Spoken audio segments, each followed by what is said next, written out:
When betrayal comes from within your own family, it shatters more than just trust.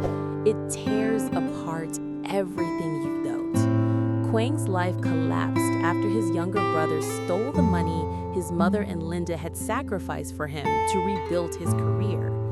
Left with no home, forced to sell his car, and riding his mother's old motorbike, Quang faced rejection after rejection, even for the simplest jobs. In the end, he swallowed his pride and became a construction worker.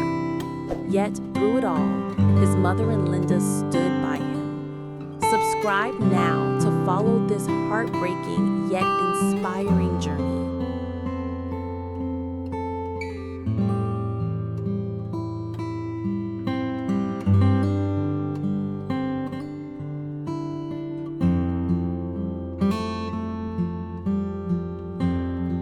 Quang had once carried within him the blazing dream of rebuilding his shattered career, a dream nourished by the sacrifice of two people who loved him most in this world, his mother and Linda. For years, his mother had tucked away every small bill she could save, denying herself new clothes, better meals, even medicine at times, while Linda, quietly determined, contributed every penny she could earn from her modest job. Together, they pooled their hope into a single sum of money, not enormous by the world's standards, but for them, it was everything, both a lifeline and a symbol of belief in Quang's ability to rise again. That money, neatly folded into an envelope and placed into Quang's hands, was not just cash, it was trust, sacrifice, and unconditional love. For Quang, it was the beginning of a second chance. Yet fate can sometimes be crueler than imagination, and betrayal, when it comes from within one's own blood, cuts the deepest. Quang's younger brother, always reckless, with a hunger for nightlife, gambling, and fleeting pleasures, discovered the existence of this fund. At first, it was just curiosity. How much could his brother possibly have set aside? But curiosity twisted into temptation, and temptation into greed. One day, without permission, without a word, the younger brother took it all. The money that had been scraped together through years of sacrifice vanished overnight, flowing like water through open hands into bars, parties, and meaningless indulgences. Quang only learned of the disaster when it was already too late.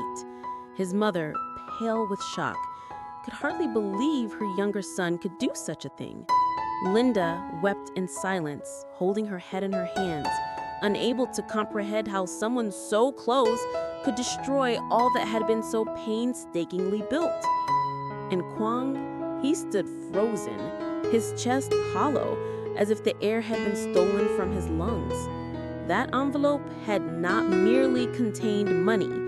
It had contained the silent endurance of his mother's sleepless nights and Linda's quiet sacrifices. Now it was gone, wasted on pleasures that evaporated within hours, leaving only ashes. The blow was almost unbearable. Quang's dream of rebuilding, of standing tall again in the world of work and dignity, crumbled before his eyes. The betrayal burned hotter than fire. It was not a stranger, not a competitor, not even an enemy who had struck him down, but his own brother, someone he had once protected and guided. How could blood betray blood in such a ruthless way?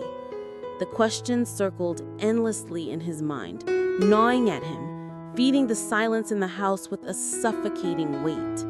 But what tormented him even more was the look on his mother's face. She did not scold, she did not cry loudly. Instead, her eyes carried a sadness so profound that it pierced Quang's heart deeper than any words could. Linda tried to be strong, placing her hand on his shoulder, whispering, "We will find another way. Don't lose hope."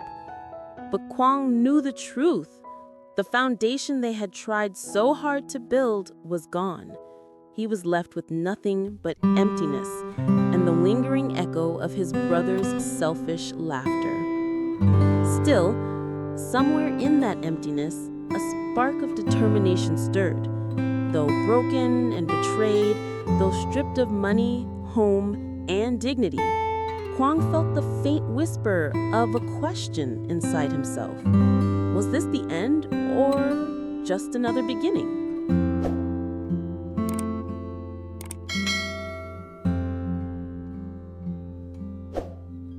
The weight of loss pressed heavier with each passing day. The home that once sheltered Quang, filled with the warmth of his mother's quiet prayers and Linda's gentle laughter, now felt like a fading memory. Bit by bit, in the aftermath of his brother's betrayal, he was forced to let go of the very symbols of stability that had anchored his life.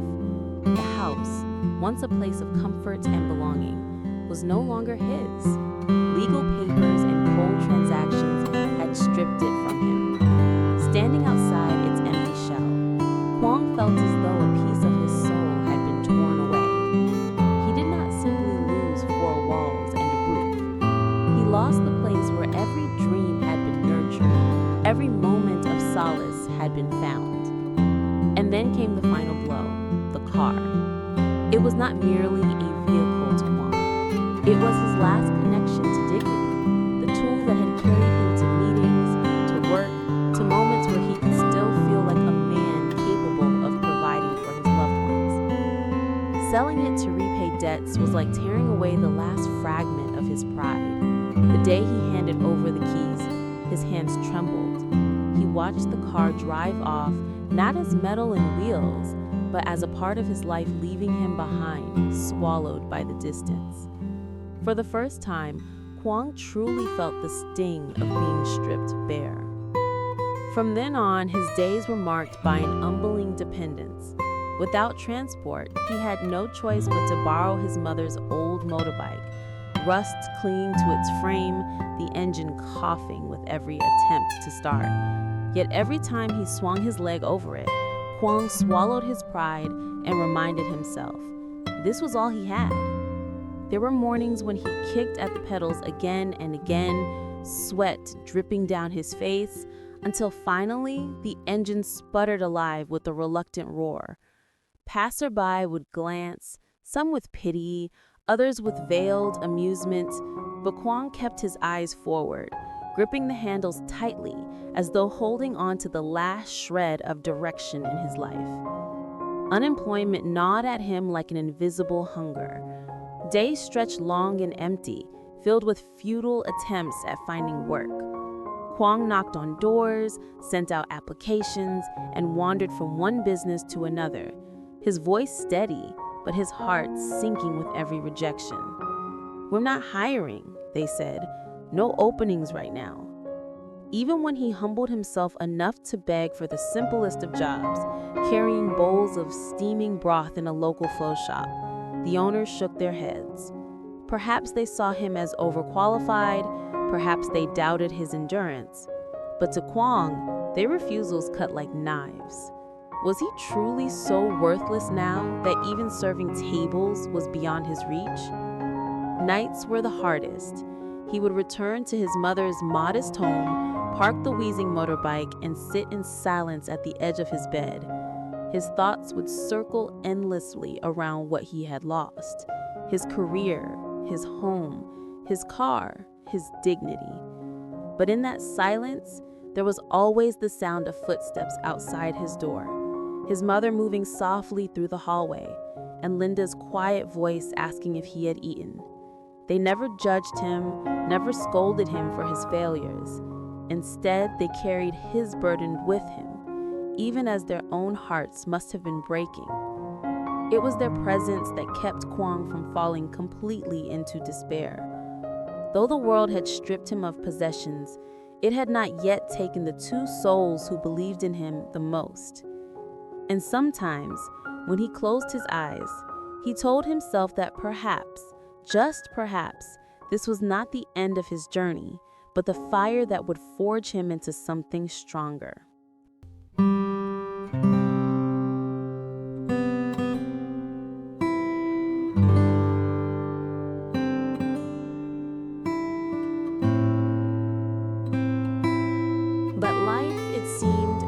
not finished testing him. Each morning, Quang woke with renewed determination to claw his way back into the rhythm of work.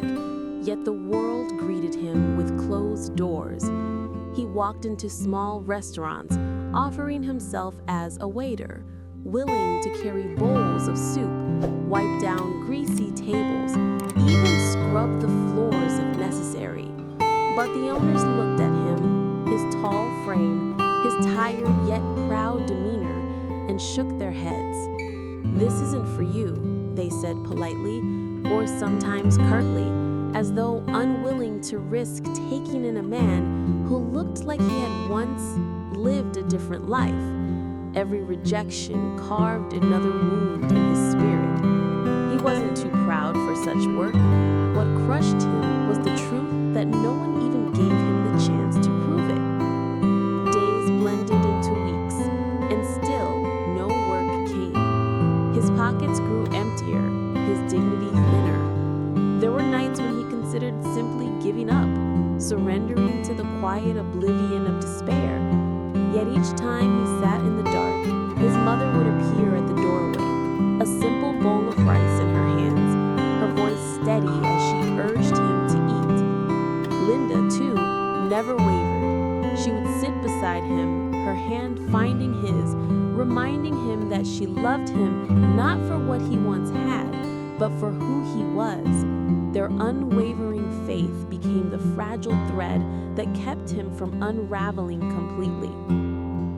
Then, one morning, Quang found himself standing outside a construction site. The air was filled with the clang of metal, the smell of cement, the sound of men shouting instructions over the roar of machines. It was hard, grueling work he had never imagined himself doing.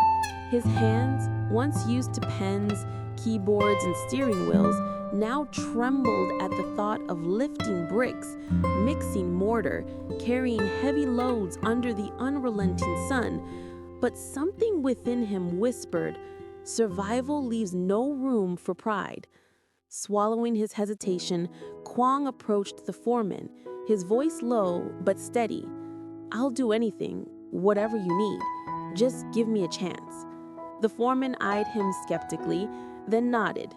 And so that day, Quang's new chapter began, not in an office, not in a polished suit, but in dusty clothes with sweat dripping down his back as he hauled bricks one by one. The work tore at his muscles, blistered his hands, and left his body aching in ways he had never known. But when he returned home that night, exhausted and covered in dust, there was a strange flicker of peace in his chest. For the first time in months, he had earned his own bread again. Linda met him at the door, her eyes widening at the state of him, dirty, tired, but alive in a way she hadn't seen for so long. His mother silently pressed a towel into his hands, her gaze full of pride despite the humble nature of his new work. They did not care that he was now just another laborer among many. To them, they were a man who had chosen resilience over surrender, courage over despair. And though the road ahead was still uncertain, Quang felt a quiet strength stirring inside him. Life had taken nearly everything: his home, his car, his career, even his sense of worth. But what it had not taken was the bond that tethered him to love and hope. With each brick he carried, each wall he helped raise, he began to build something far more enduring than a career, the foundation of a man who refused to be broken, no matter how harsh the storm. Xin chào tất cả các khán giả của kênh Lý Tử Ninja Review. Vậy là tập phim ngày hôm nay đã kết thúc tại đây.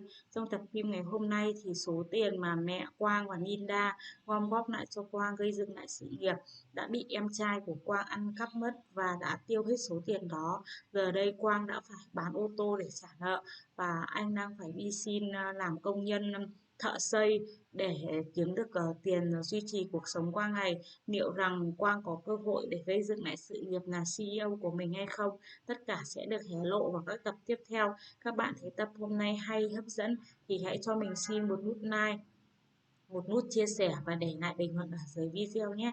Đặc biệt đừng quên hãy ấn vào nút đăng ký kênh để nhận được thông báo mới nhất về các tập phim của Quang và Linda sẽ được phát sóng hàng ngày trên kênh. Xin chào và hẹn gặp lại. Bye bye!